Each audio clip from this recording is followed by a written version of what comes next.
What up? What up? It's Brian with the Blurting Wild Dad live stream back for another Tuesday night.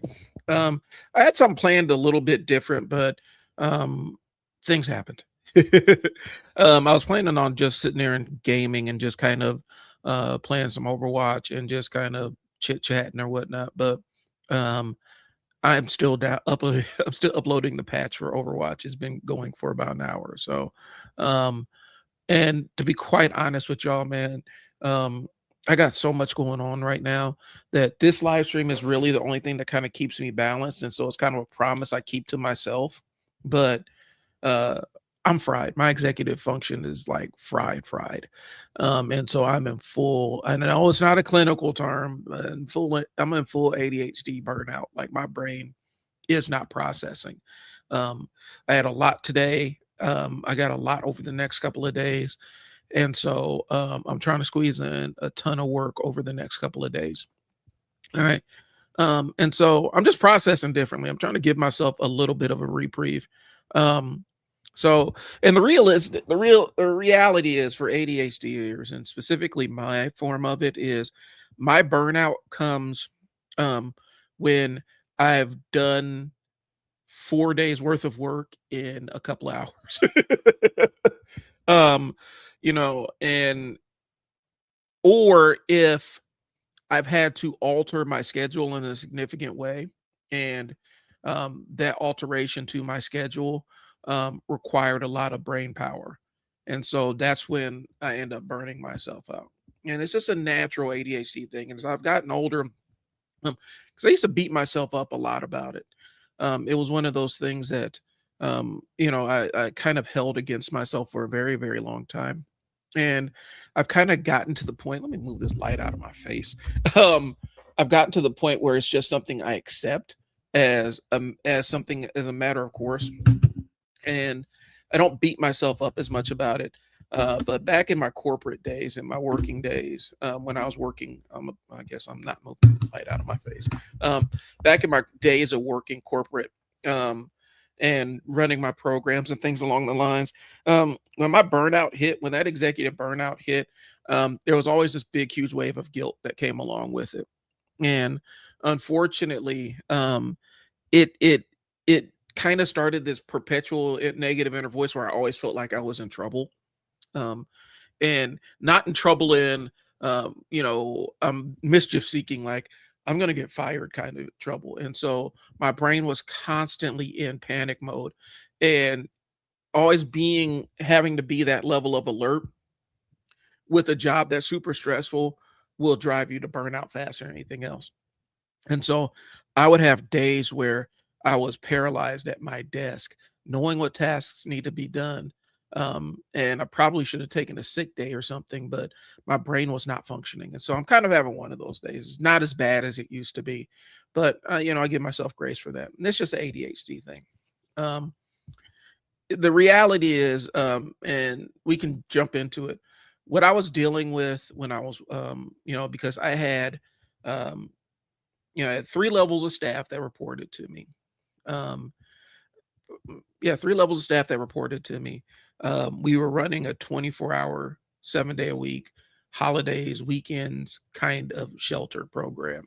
And I had anywhere between 25 and 45 people reporting to me, and I had to keep all that balanced. And so what happened was, um, and I also had to do all the other compliance stuff to keep a program such as mine accredited, make sure all the staff was caught up on their training, monitor video camera footage, review incident reports, and all this other stuff that was on top of it. And it was really easy to beat myself up when I feel like I couldn't accomplish everything in one sitting. And then that's when the burnout will hit. That's when, my ADHD brain that I kind of cold turkeyed off of any medication was kind of at its breaking point. Um, and that's what happened. So it's not as bad as it used to be, because it used to be crazy. And I'll rap for you. What up? What up? Yeah, give me some bars, man. What up? Hey, hit me. Hey, you said you wanted to rap for me. Drop some bars in the chat. Let's see what you got.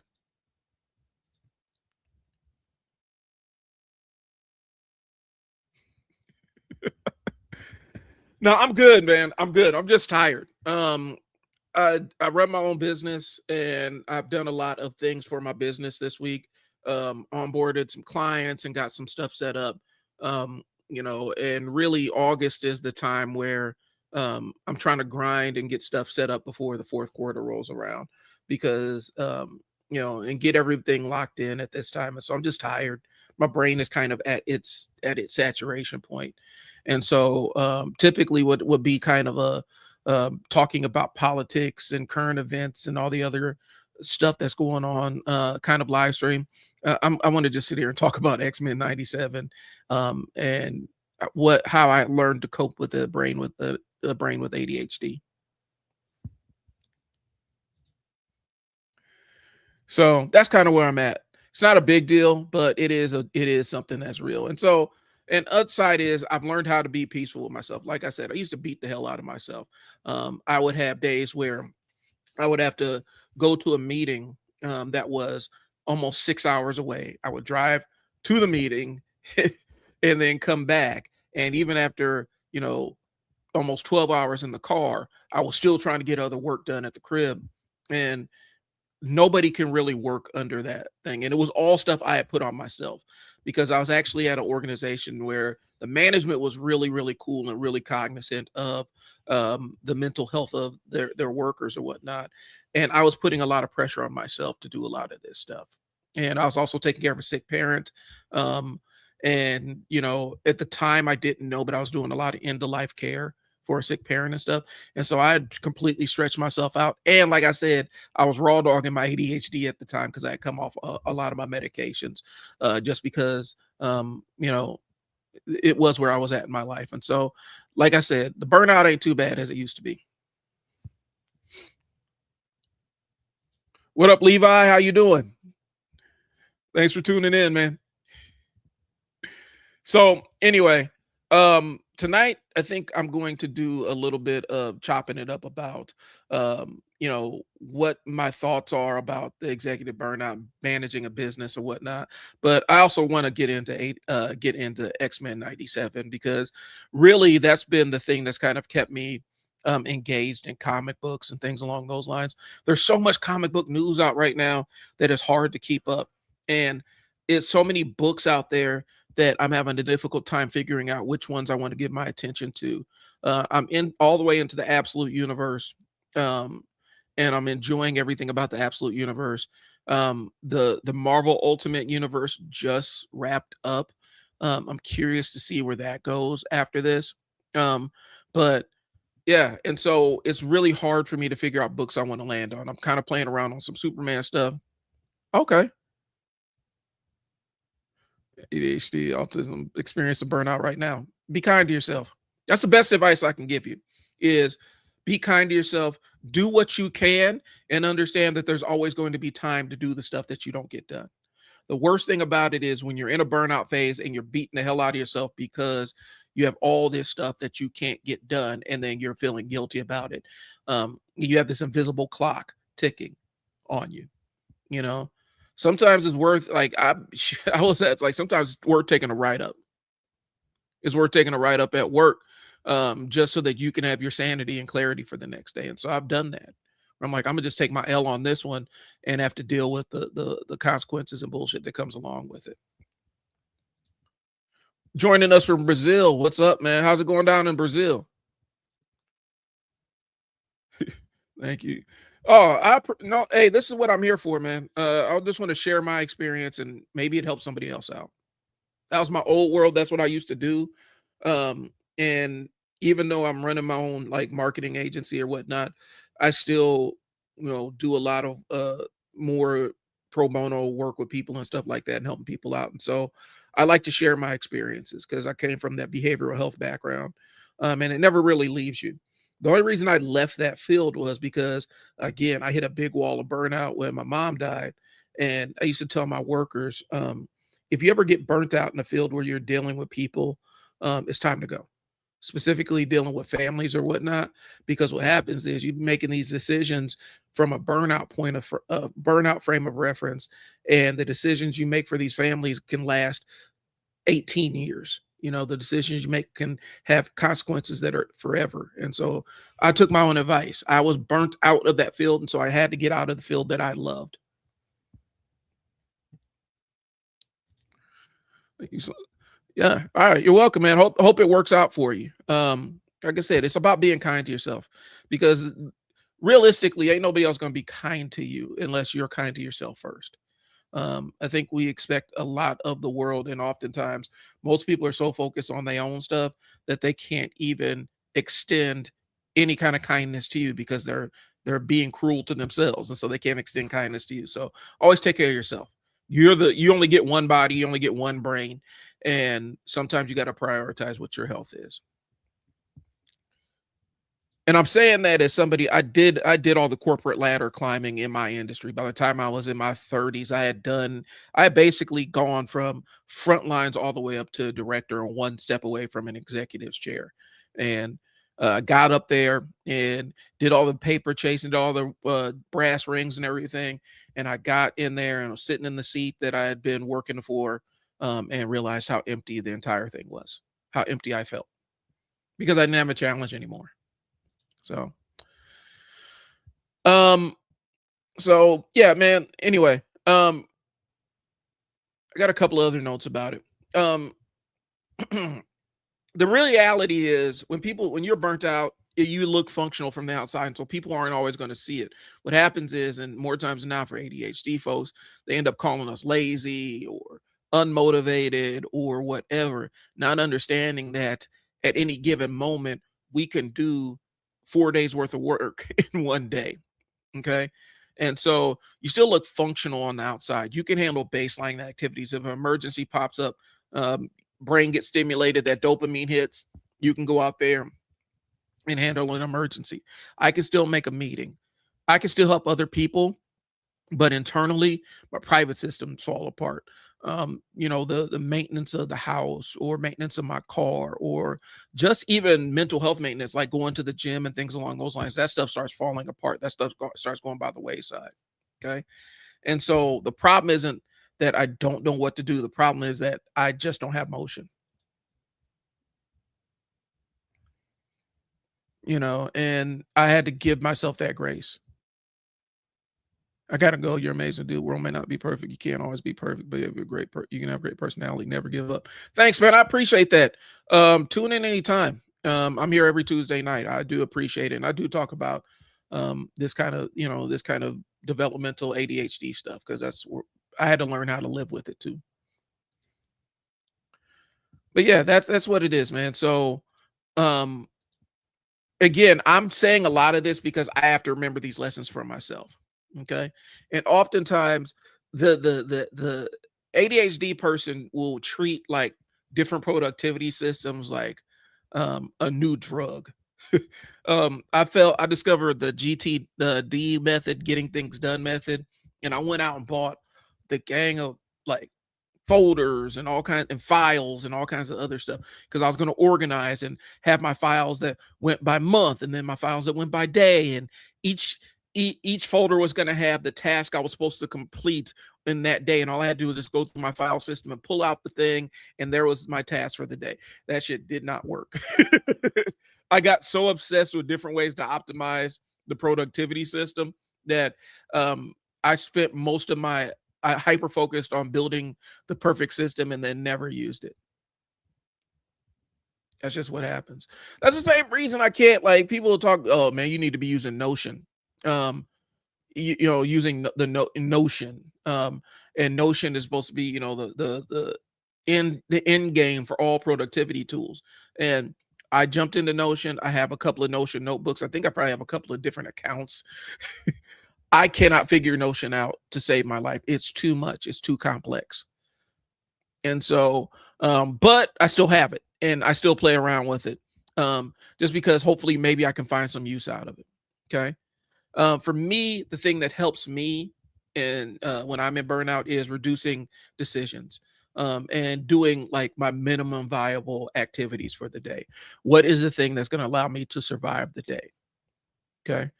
And by giving myself low hanging fruit, I'm able to knock out those goals really easily without feeling guilty about it. And it allows me to rest. It lets me feel like I accomplished something, like at least I got this done. And I think that's kind of helped me out more than anything else. At least I have this one thing done, or these two things is a minimum viable deliverable. I focus on getting that done. And then it makes life a little bit easier for me. It makes the ADHD a little bit easier to process. All right. Talked enough about that. Let's talk about X-Men 97. Um, and this is a huge, huge ass spoiler alert. If you have not watched X-Men 97, um, and you intend to, and you don't want to be spoiled, if you have not watched X-Men 97, I'm just telling you, this ain't the place for you. um, because I'm gonna give my takes on season one all the way up until where we are now. And I was excited about X-Men 97. I think people need to understand when I was growing up, typically comic book television shows and movies were trash. Like that was the basic baseline of comic book stuff. It was trash. It was bad. And I still have nostalgic memories of the old like Hanna-Barbera, I think Fantastic Four show and a couple of other things. But by and large, um those shows were bad. The movies were even worse. Comic book movies when I was growing up, man, in the 90s, bro, comic book movies, it was guaranteed to suck. And I'm saying this as somebody who spent my own money to see Judge Dredd and Spawn in theaters. And I'm not talking about the cool Judge Dredd that we have with Carl Urban right now. I'm talking about Judge Dredd with Sylvester Stallone in it. That movie was awful. And I paid my own money to see it in theaters, and I was excited because I had just discovered was it the AD comics, those where the British comics were with Judge Dredd in them. I had just discovered them, and so I was kind of into the Judge Dredd world building and everything. And so I went to go see the movie, and the movie was cheeks, bro. And so one of the things is growing up in the 80s and 90s, you just kind of assumed that a comic book property or even video game was going to suck. Um, the video game for Silver Surfer on NES, it reduced me to tears. I was like 10 years old, and that game was so damn hard. And I was so excited because I saw it. I had a issue of West Coast Avengers, and it was the issue where they kicked US Agent out of the group, and he almost beat Hawkeye to death. And so there was advertisement in there for Silver Surfer on NES, and I was like hyped, like, oh yeah, man, I can go rent this. I rented that. That game was so hard. I didn't make it past one damn level on that. I rented it, and I even tried to keep it for an extra day. I couldn't make it past one level on that game. It should reduce me to fucking tears. I got a following on Twitch, man. People follow me on Twitch or whatnot. I don't really like. I'm doing this is kind of a thing for me. I got more longer form, more narrative content that I've been writing and stuff, but the live streams are really just kind of my outlet for the week. I do so much business stuff during the week. I just want to get a chance to sit down and nerd out about stuff. If people join me, cool. If not, I ain't sweating it. I make my money. The biggest thing is, and I know the game since I do business, and do marketing and stuff for small businesses and things along those lines. I know the game that typically on social media, you don't really have to have a big following if you got a business model. And so I figure if I sit here and share my voice enough, when I start some creative endeavors, the people that rock with me are going to rock with me. But yeah. So anyway, um, yeah, the reality was watching like and seeing Spawn in theaters, bro, because the crew that was like, and I don't know if I'm dating myself, I might be. Back in the days, you would see movies and the whole crew would want to go see it. Like that'll be the outing that all the crew would bring their girlfriends or whatnot. We would all go get together and meet at the theater and watch it. And that's what Spawn was. We was gassed off of Spawn, and I think it was a lot to do with the fact that I had been reading the Spawn comic books like since I was a lot younger, but then also we had that HBO series, the Spawn HBO series, which is probably one of the GOAT. It's probably one of the best series HBO ever produced. Best animated series. Um, Spawn was so dope. It was so amazing, and so we was hyped to go see Spawn in theaters, and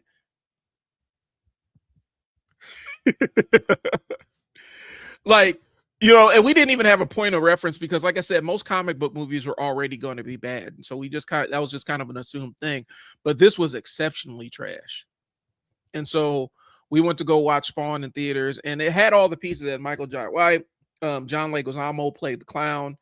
There were a lot of other pieces to it, but damn it, that movie was bad, bro. So I'm saying all that to say this: X-Men '97.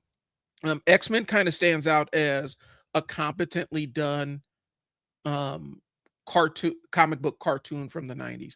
The other one that was really good was Silver Surfer.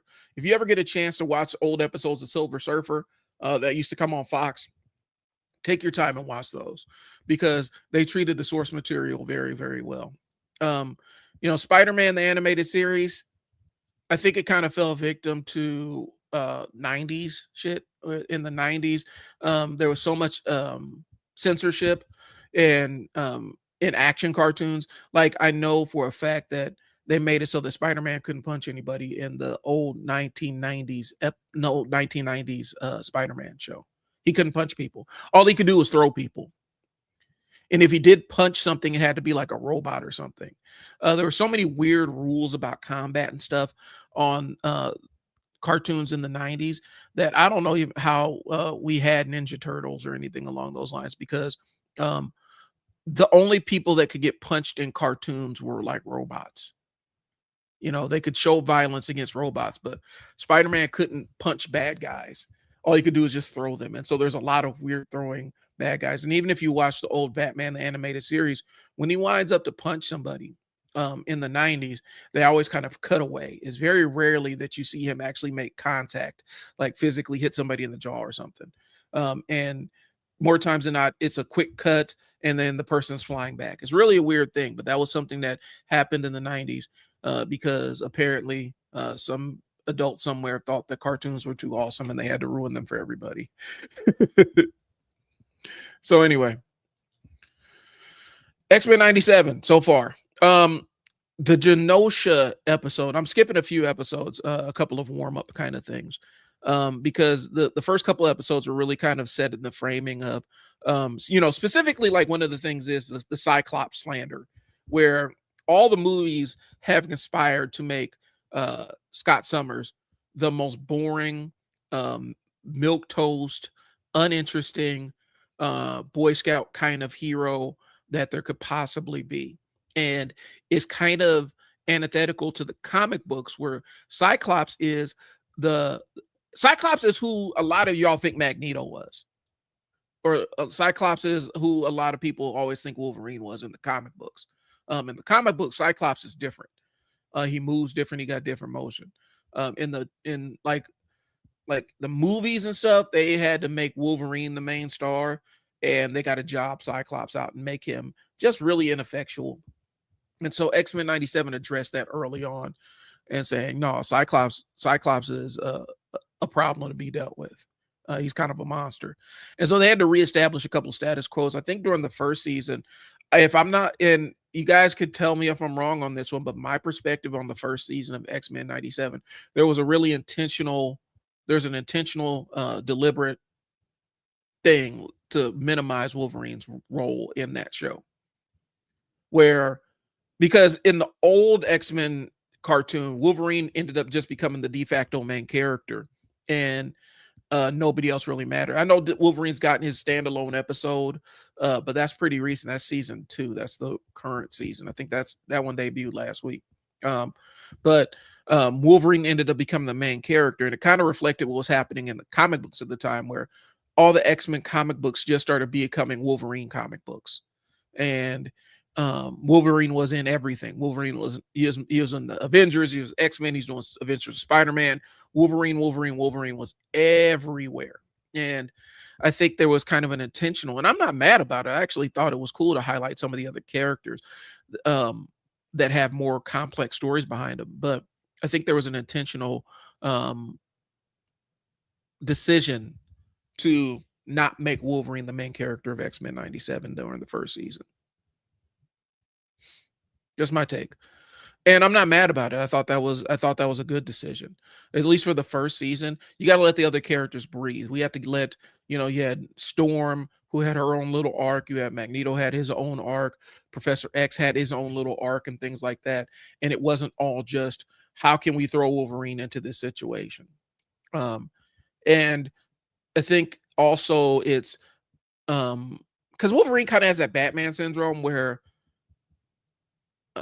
properties tend to just say, well, since he can survive anything, essentially, Wolverine's just going to be the problem.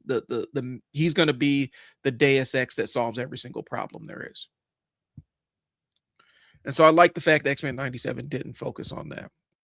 Um, but yeah, Genosha changed the complexion of the series.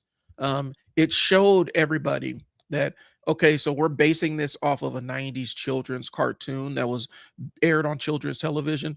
This is for the grown-ups that watch this.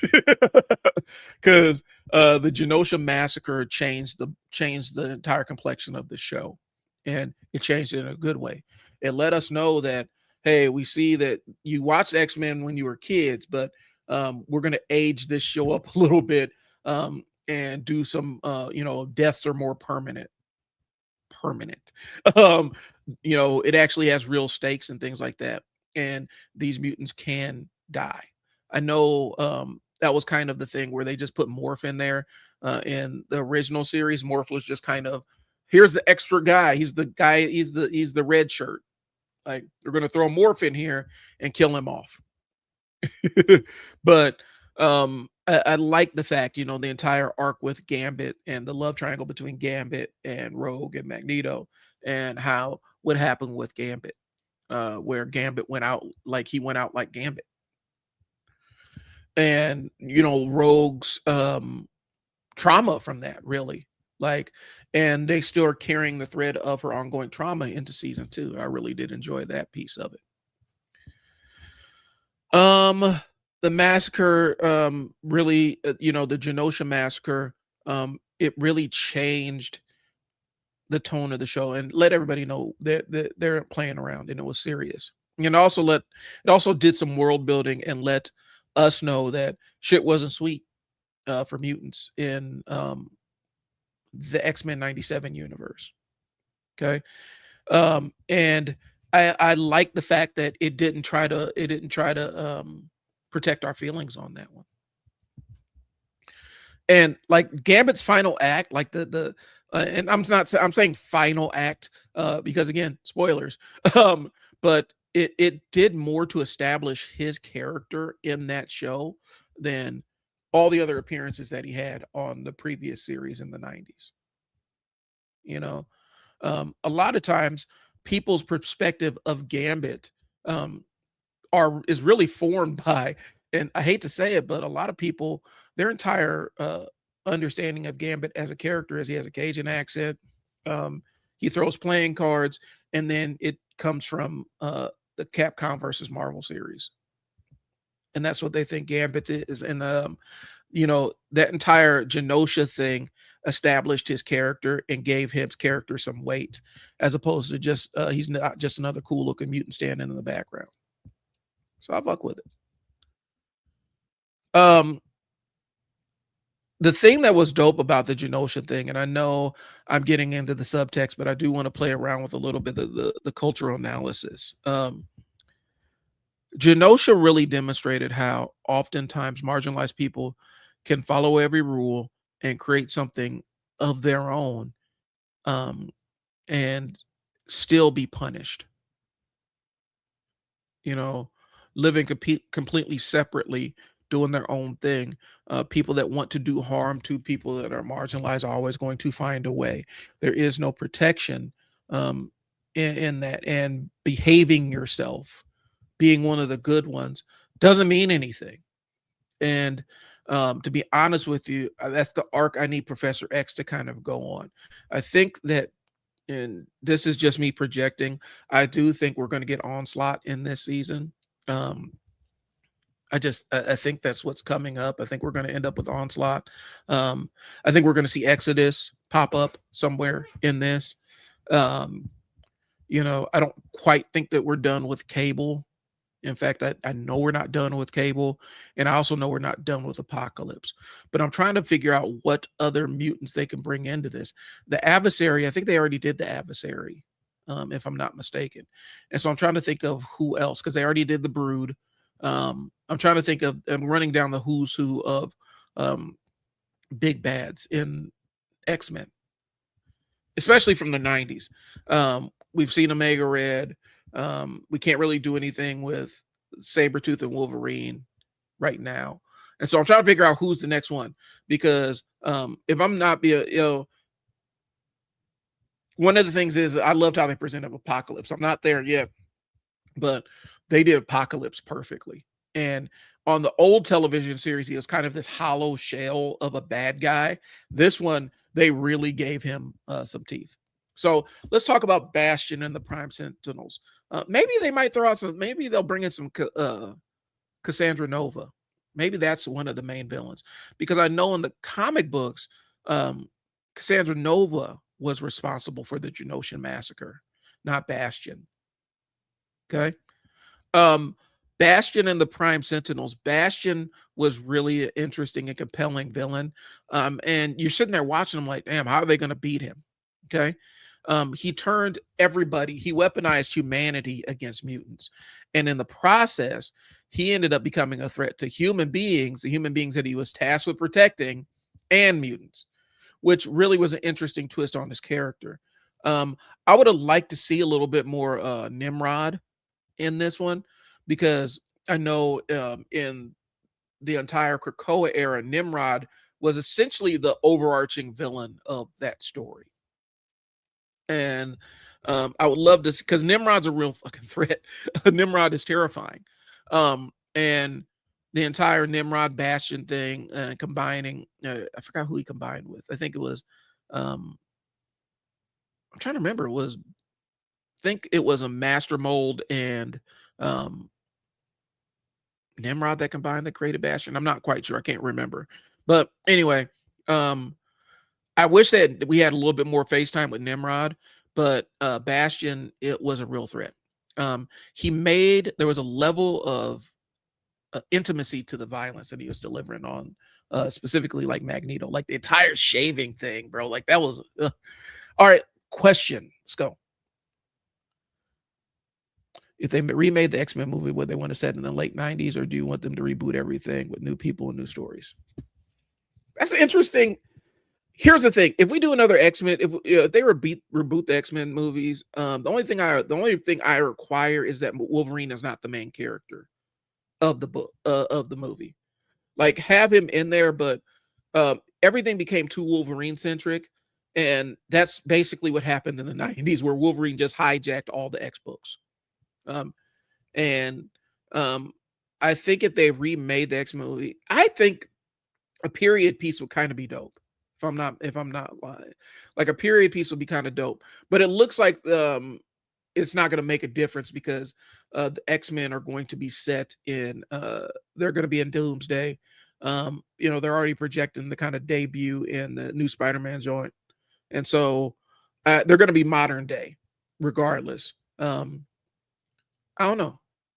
I just want a well-written story, if I'm being honest with you. But a period piece X-Men story would be dope. To be honest with you, a period piece, if they ever did Power Man and Iron Fist and did an animated series on that one, it needs to be a period piece, and I would absolutely watch the hell out of that. But X-Men as a period piece, I think it could work, because they did it with First Class, where it was like set in the 60s, if I'm not mistaken. And they introduced some interesting things into that world. The young Professor X and young Magneto. So I don't know. I would want it set, if we did late 90s, I would want the early 90s stories that Claremont was writing. I don't want the late 90s X-Men stories. Late 90s X-Men stories were not too great. There's too much going on. Even up to the early 2000s X-Men stories. I've read the I followed the book. Like I was a huge X-Men fan, but uh, so if they do a movie, I think 90s would be a dope. Um Actually 80s. X-Men in the 80s would be kind of dope too. I don't know. There's so many different options and ways they can spin it. We need Sinister. The movies are begging for Sinister, and I would like to have a redo on Apocalypse because Oscar Isaacs or whatever that dude's name is, he was great at Moon Knight. He's great as Moon Knight. Um, I do not like the Apocalypse that they ended up putting in the X-Men movies. It was whack. It was whack. Um, but I think Sinister in the movies would be amazing. Um, just because there's so much you can do with Sinister. He has such a big personality. Um, you know, I think that you can make a really compelling villain out of him, and he is directly responsible for absolutely just screwing with the X-Men in unbelievable ways. I think Mr. Sinister would be dope. Um, I think that, like I said, you got to redo Apocalypse. To be honest with you, hell, I could think they could do the adversary if they wanted to. I don't know how they would present the adversary, but I think that could work too. Um, there's so many different villains throughout the years that you can put in X-Men. To me, I still think Nimrod, not the Sentinels, Nimrod, would be a fantastic X-Men villain. Specifically how they wrote him in the Krakoa era, where Nimrod was just kind of a dick. Like, he was just kind of he was an asshole, and it added edge to his personality. They gave Nimrod this personality, and he was just kind of a snarky asshole who's also incredibly brutal. I still that panel what he did to Iceman, what was it at the Hellfire Gala? What he did to Iceman? That shit was haunting. That was haunting. Um, and so I think if we start out with Sinister, we can build up. One of the things I think happens with comic book movies and comic book universes in general is, and I'm kind of picking on DC, the James Gunn DC. Um, I think they tried to jump, and when they did Justice League, they went too high and too fast. They jumped the ladder too fast. There were plenty of Justice League villains that were Team Buster level villains that they could have put in there. Was it Despero? They could have absolutely done that. Starro, the Star Conqueror, like all of them could have worked as as villains, and I think they tried to jump too high by going immediately to Apocalypse and bringing on Steppenwolf and eventually Darkseid. Because after that, after you defeat Darkseid, what's left from a Justice League standpoint? It kind of ends the universe, to be honest with you. There's nothing else you can really do. There's no bigger dog that you can go after. You're not going to bring on Imperiex or Imperiex or whatever that dude's name was from Our Worlds at War.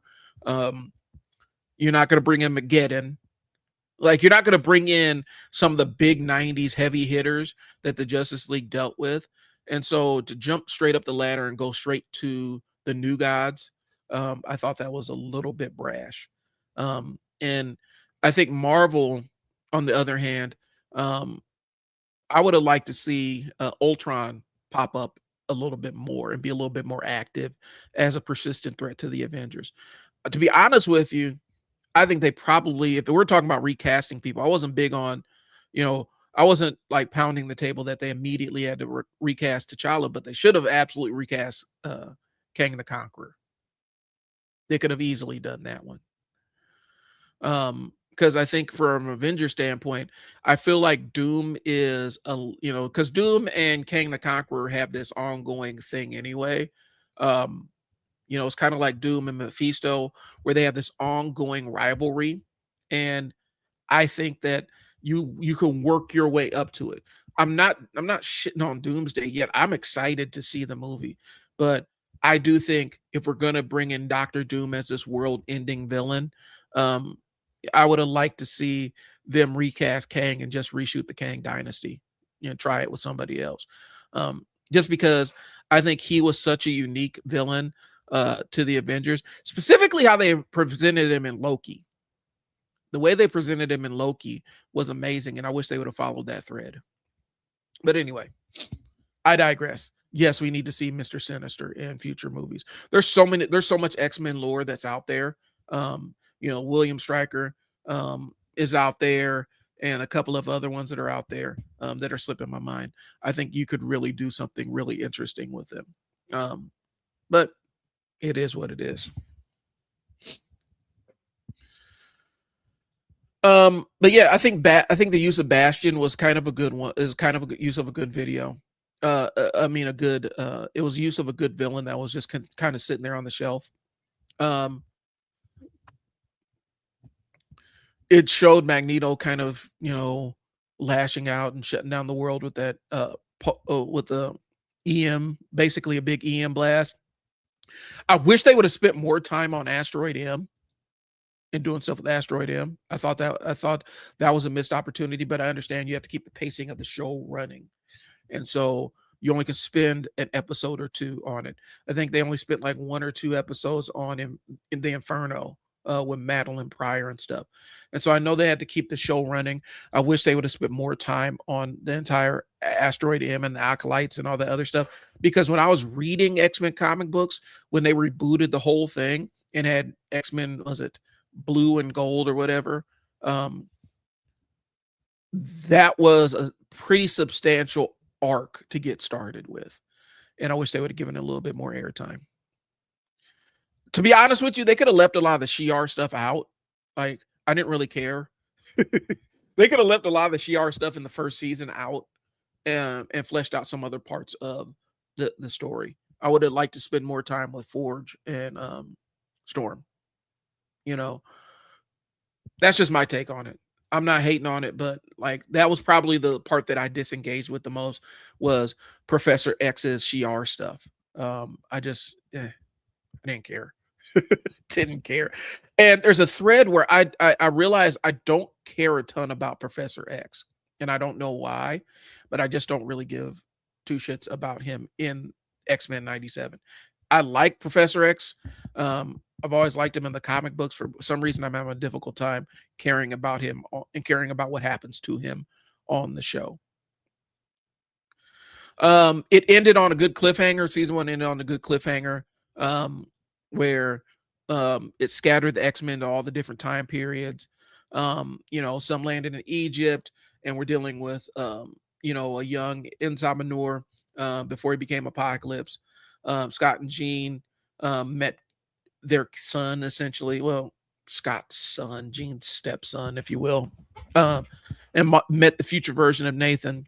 It did give a layer of menace because you're sitting there, and it kind of mimicked, if you're being honest, the entire thing, the Fatal Attractions part.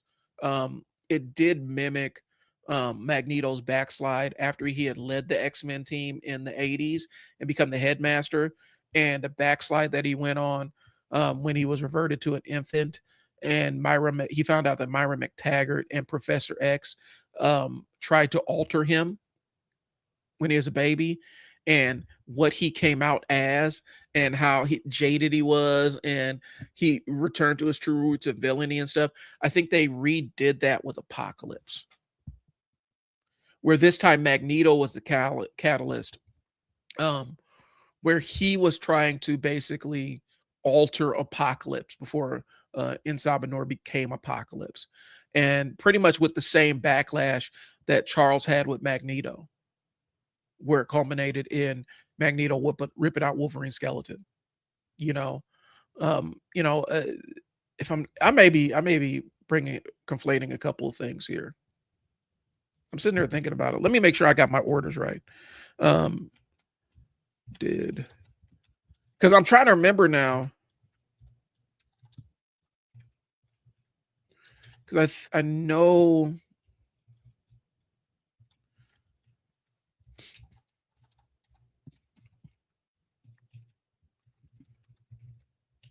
No, it was because that's the thing that led up to it, because he was mad at Myra McTaggart when he was on Asteroid M. Now I remember because the panels are coming back to me. Um, he was mad at Professor X and Myra McTaggart for trying to change him when he was a baby, when he got de-aged. And that's what a lot of his anger was. And I think what they did was they took Magneto in the comic books and took his storyline and put it onto Apocalypse and made the X-Men pretty much responsible for Apocalypse existing, which is dope. You know, probably one of the best parts of the entire series, to be honest with you, was um, in Egypt, the X-Men dealing with Insabanur and his ascendancy to become Apocalypse, and realizing that they created the monster that's going to basically plague them throughout time. And Apocalypse was dropping bars, bro. Using Magneto's words against him, and the entire like where he like he was walking them down, bro. Even before he got all the celestial tech and got upgraded and everything, Apocalypse was walking them boys down. Like they didn't have nothing for him before he even became powered up. And then after he became powered up, basically expressing his anger on Magneto because he felt like Magneto was trying to manipulate him and change who he was. And Magneto's death hit hard. It hit Charles specifically hard, and I just wish I cared more about Charles. I really do. But because I'm tired of watching this dude cry. Like I'm tired of his crying ass. I'm really tired of Professor X crying. I'm so sick of it. I need Professor X to boss up a little bit. But the thing about it is the reason why the birth of Apocalypse really worked was because he was right. He was moral. He had a righteous lean to them. He was fighting for freedom, you know, and he was relatable. Um, he's he's basically crafted himself from the trauma of living under Immortus and being a slave by Immortus. And Magneto really, really tries to connect to him and say, "Man, I was like you, bro," but and then tried to say you could be a hero and you could be all this other stuff. And I read that like that was one of the things where I kind of was like, "Oh, this is projection. I'm seeing how this is going to go down." When Magneto started like, "Man, we can fix him. We can make him better." Charles, all we got to do is talk to him. And I'm like, Apocalypse is going to Apocalypse, bro. Like Apocalypse, he's going to do Apocalypse things. Okay. And he understood persecution and pain. And one of the things is specifically when you're dealing with people that have experienced trauma, and if you're a person coming from trauma shapes us all differently. And assuming that because you experience a specific set of trauma means that somebody else experienced the same set of trauma is going to relate to you and can take the same pathways you do, that's a very dangerous game you're playing because you don't know what other things that the trauma is going to unlock. And so what happened is Magneto found out the hard way that the nice version of Apocalypse was just putting hands and feet on him. This version of Apocalypse was willing to basically atomize him. I wouldn't be surprised if we see Magneto again. Like I wouldn't be surprised at all. I do think we're going to play around. We're probably going to get Joseph somewhere along the lines, but I wouldn't be surprised if we see him again. But they reversed it, and Magneto becomes the idealist, and Professor X is sitting there talking like, "Bro, are you sure about this?" Bro, I need to add, are you certain about this? I think this is a bad idea. Okay. And it showed that Apocalypse is more presented more as a force of nature than inherently good or bad. Does that make sense? Like he was presented as this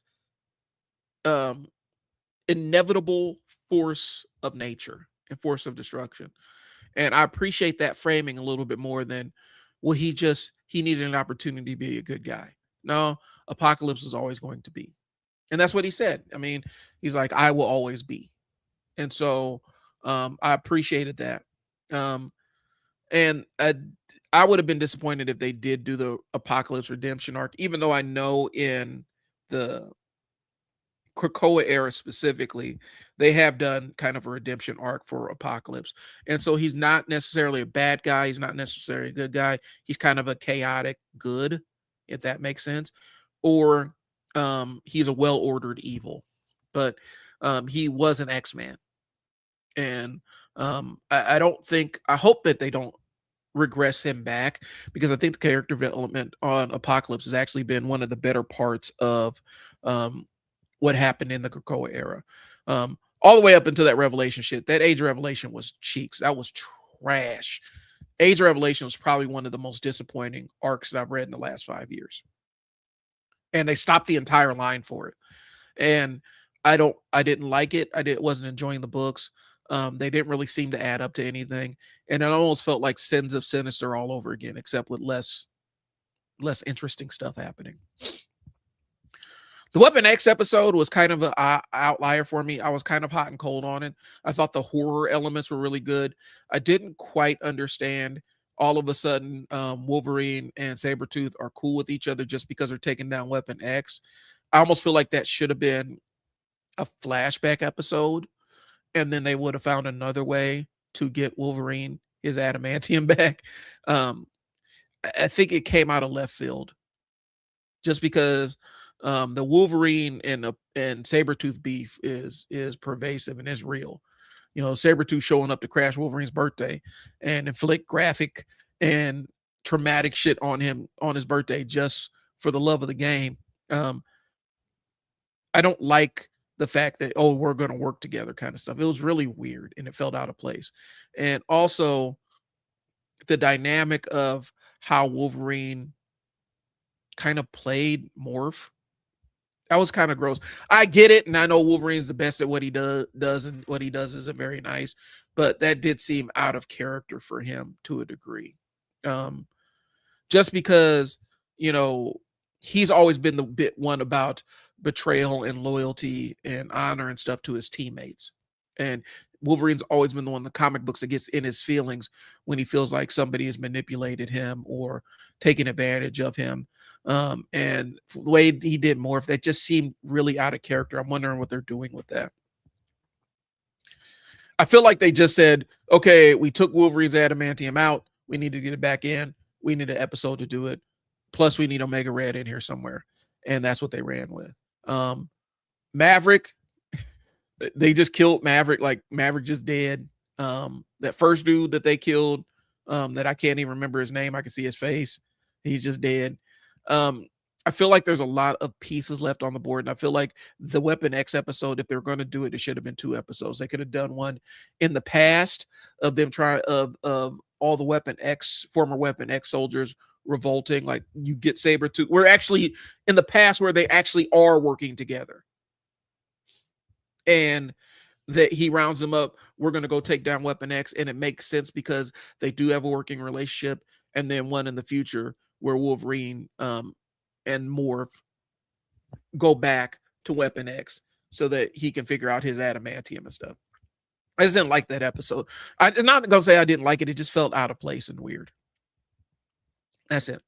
But I had a good time with The Brood, and basically it was a combination of the movie The Thing and Aliens. I had a good time. Danger Room was another episode. I think Danger was just the Danger Room episode. The most recent one was just an excuse to get Polaris on the team. I'm not mad about it. I'm not mad at all. But I think it was kind of an excuse to get Polaris on the squad. Because we need another magnetic person. And you know, we can start building her character arc of her weird relationship with Magneto. And how she is adjusting to his death without walking in his shoes. And they try to do it all in one episode. The Danger Room episode was kind of hit or miss for me. I was bugging because Danger was putting hands on them boys, bro. Danger was bobbing and weaving. She put Polaris in a blender, bro. Danger put her in an absolute blender. But I'm hoping that this is kind of the mid-season lull and we get a storyline that starts becoming a thread. I think the return of I'm not even going to spoil it like that. The introduction of the the the horseman of apocalypse named Death. I'll leave it like that. The introduction of that character is going to add some really is going to bring some interesting callbacks and do some really interesting things. So I'm excited to see what happens with that. Um, but Danger becoming sentient, that one moved really, really, really fast. Like it almost came out of nowhere. And like I said, I think it was just a way to introduce Polaris to the team. Let's see. The things I would like to see before the end of the season, we got to do something about Professor X. I'm tired of him. He whines too much. Um, I just don't like that. We have to do something to reconcile um the damage that Wolverine did to his relationship with Morph, and not just leave that hanging out there. To me, that was wildly out of character for how Wolverine would treat a teammate. Like, not a hero that he's teaming up with. I'm talking about an actual teammate. I don't think that was within character for him. I would like to see Dark Beast somewhere in here. Maybe he can pop up as a season 3 villain. Um, I wonder if they're going to do Age of Apocalypse for season 3. That would be interesting. It looks like they're putting the pieces in place. It looks like they're putting the pieces in place for Onslaught. If they're going to do Onslaught, I want them to take time with it. Um, I don't necessarily know that. I think they're probably going to be Apocalypse. I think it's going to be Apocalypse as the big bad in here, because they already had Sinister pop up on the show. So I think Apocalypse is going to be the overarching big bad in here. Magneto ain't dead. That's just my take. I'll put money on it. I don't think Magneto's dead. I think Apocalypse has something else for him. I don't want to say Professor X needs to get over it, but Professor X needs to boss up a little bit. I like the introduction of X Force and X Factor. Um, I think that we need to spend a little bit more time with X Force.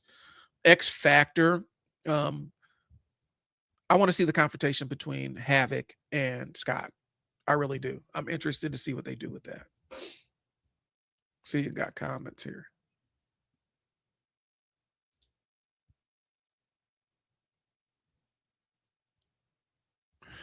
I'm in the middle of a community Q shit show about a data center company trying to build here and get around the city. Hey, do you focus on that? You can always catch me on the replay.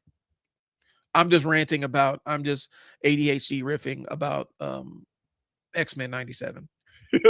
I'm this is kind of a low effort stream, not low effort, but it's like my brain is I'm overwhelmed and overloaded. And so I'm just talking about stuff I like. But thanks for tuning in, Maddie. I'll catch you next week.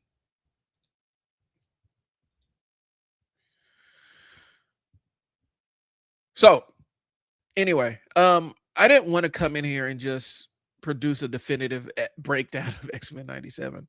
I needed enough structure to kind of structure my night a little bit. And because the live stream is basically how I keep my sanity. And like I said, I know somebody asked, why are you on here if nobody's watching you? I got my people on Twitch that follow me and whatnot. But the reality is this is for me. And I think a lot more like online content would be a little bit more humanized and a little bit more interesting if people were doing it for themselves and not for these perceived audiences or things like that. Because when I show up, I'm not showing up as a character. I'm showing up as a dad who likes comic books and politics. All right. A lot of times when people show up online, they have to hype themselves up and get themselves into a character because they're doing it for an audience or doing it for other things. I don't have any problem with people making money doing this. Shit, more power to you. Knock yourself out. But when I hop on here, I'm doing it for me. Just because this is a promise I make to myself, and it's kind of my outlet for the week, where I get a chance to nerd out and talk to people that are other nerds and stuff like that. And so when people say, "Well, why nobody watching you?" I really don't care.